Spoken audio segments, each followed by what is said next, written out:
أعوذ بالله من الشيطان الرجيم بسم الله الرحمن الرحيم رب اشرح لي صدري ويسر لي أمري واحلل عقدة من لساني يفقه قولي। আজকের ক্লাসে আপনাদের সবাইকে স্বাগত জানাচ্ছি। আজকের ক্লাসে আমরা হরকত কি এবং হরকতের ব্যবহার জানার চেষ্টা করব ইনশাআল্লাহ। ওয়া মা তাওফিকি ইল্লা বিল্লাহ আলাইহি তাওয়াক্কালতু ওয়া ইলাইহি উনীব। তো আমরা যদি দেখি যে আরবি ভাষার অন্যতম একটি গুরুত্বপূর্ণ উপাদান হচ্ছে হরকত, হারাকাত, যেটা আমরা বলি হারাকাত। হরকত কি, তা আমরা যদি সংক্ষিপ্তভাবে বলি সেটা হচ্ছে হরকত মানে হচ্ছে স্বরবর্ণ।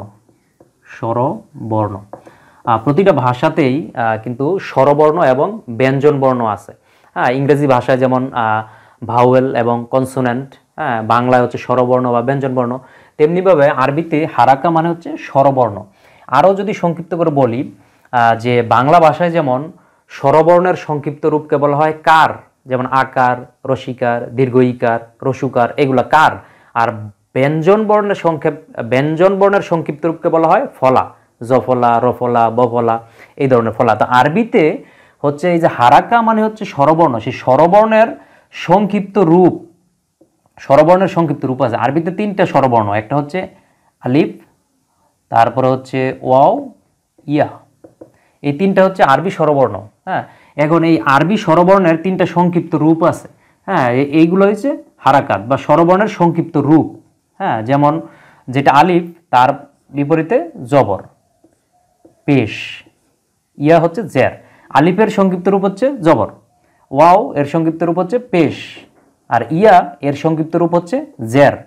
তার মানে আমরা দেখতে পাচ্ছি যে হারাকাত হচ্ছে এক জবর, এক জের, এক পেশ।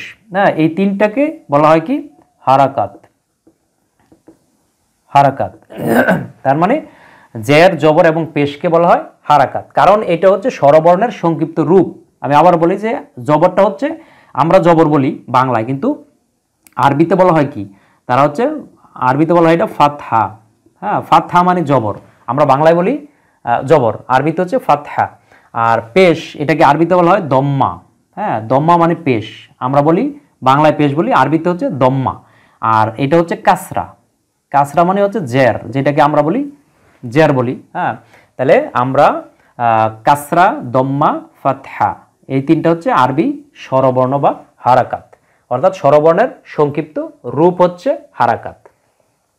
তো ধন্যবাদ সবাইকে। আসসালামু আলাইকুম ওয়া রাহমাতুল্লাহি ওয়া বারাকাতুহু।